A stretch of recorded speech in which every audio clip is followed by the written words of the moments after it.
Well, I have a broken window on my tool shed, and I know how that broken window came about. A 10-year-old boy in a slingshot. This is my shed, my window, so it's my problem, but I'm not the one who broke the window, so I need to take this broken window problem and pass it back on to the kid. And I need to be real careful about how to do this, because of course I'm mad.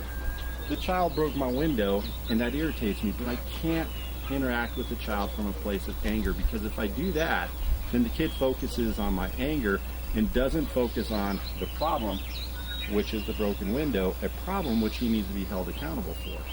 I don't want him stuck in a sense of needing to flee the situation. What I want to do is engage his prefrontal cortex and get him into a thinking mode. So how am I going to do that? Well, first, I need to take care of my own anger issues and realize that in the grand scheme of things, this broken window really doesn't matter. In the grand scheme of things, how my child learns to deal with adversity does matter. So, how do I do this? I begin with empathy. I get into the child's perspective and see the world through the child's eyes, and it helps to remember what it was like for me and identify the child's feelings and communicate those back to the kid.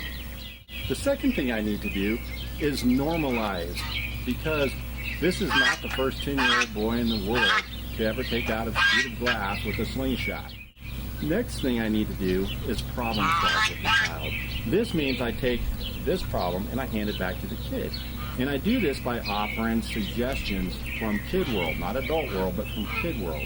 I don't want my child to think that I'm some authoritative, brilliant mind that knows all the answers, but instead I want to offer suggestions to the kid as a kid might see it, and we'll talk about how to do that. So I want to offer suggestions from a I win, you lose, or from a I lose, you win, or from a win-win. So I give the kid a lot of options, and then after each option, I'll ask the child, how will that work out for you?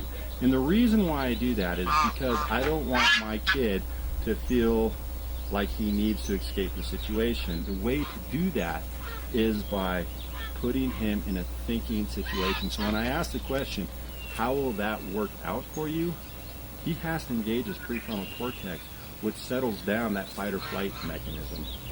He'll be thinking instead of reacting. Then what I finally do is I pass off a problem to the kid. And it's always an advantage to use consequencing the child as a way of setting boundaries and also as a way of building relationships. And I'll show you how that works. Looks like you and your slingshot did a number on this window here. I bet it felt kind of weird when you heard that glass pop, didn't it? Was it kind of scary? Yeah. Well, I don't want you to feel too terrible about it. Okay, it's not like you're the first 10-year-old kid to ever take out a plate of glass with a slingshot. I got some good news and I got some bad news. Which one do you want first? Well, the bad news is you're going to have to pay for it. Ready for the good news? The good news is I'm going to help you fix it. Now the question is, how are you going to pay for it? Do you have any ideas? Would you like some ideas? Yeah. Some kids choose to use their allowance that they've been saving up to pay for the materials to replace the glass. How would that work out for you? That work out pretty good for you? Okay. Would you like another idea? Okay. Some kids choose to sell some of their toys or even their new bicycle to get the money to pay for it. How would that work out for you? Want to hear the last one? Some kids will do extra chores around the house, like some of their parents' chores, so the parent has some time and some energy to help them repair the window. How would that work out for you? Does that work out pretty good for you? Hey, you know what? You got some thinking to do on how you're going to repair that window, how you're going to pay for it. But don't worry about telling me right now. Okay? I'll talk to you in the morning about it. But right now, you and I, we're going to start working on this. Okay?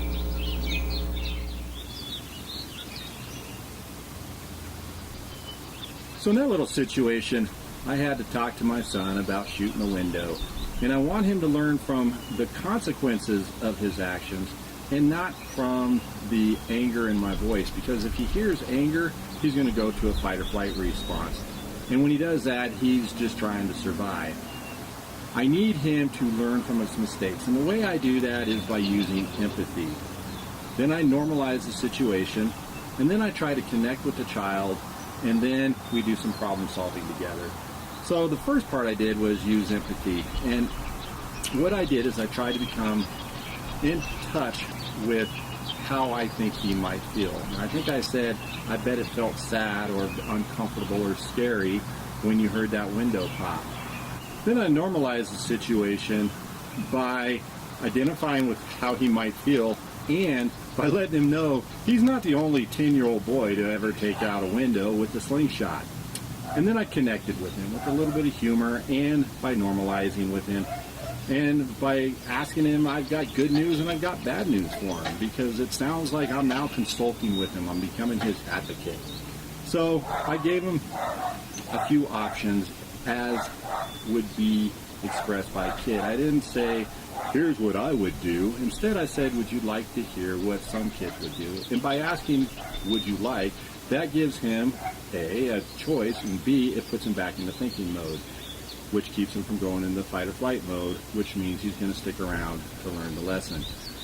Then I would offer him a suggestion, and then I would ask him how that felt for him, or what he thought of that idea. And again, that puts him in the thinking mode, and it gives him some ownership of the solution to the problem. I went through 3 different scenarios, kind of from bad to worse, or from I win, you lose, to you win, I lose, to win-win.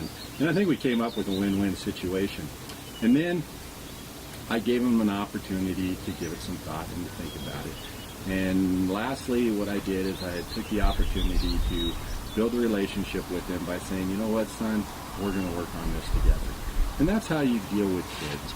You get rid of your tendency to be angry, which is very difficult to do, especially when you feel like it's an attack on you. You empathize, you normalize, you build a relationship, and you offer hope. Raising kids is hard. Nobody said it was going to be easy. But that's what we signed up for when we became parents.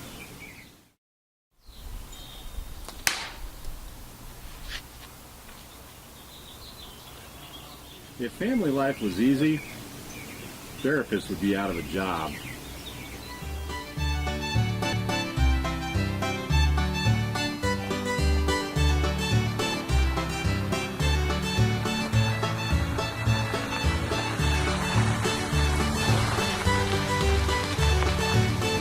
If you like this stuff, and even if you don't, go ahead and hit like, share it, and subscribe to my channel, and I'll make some more of it.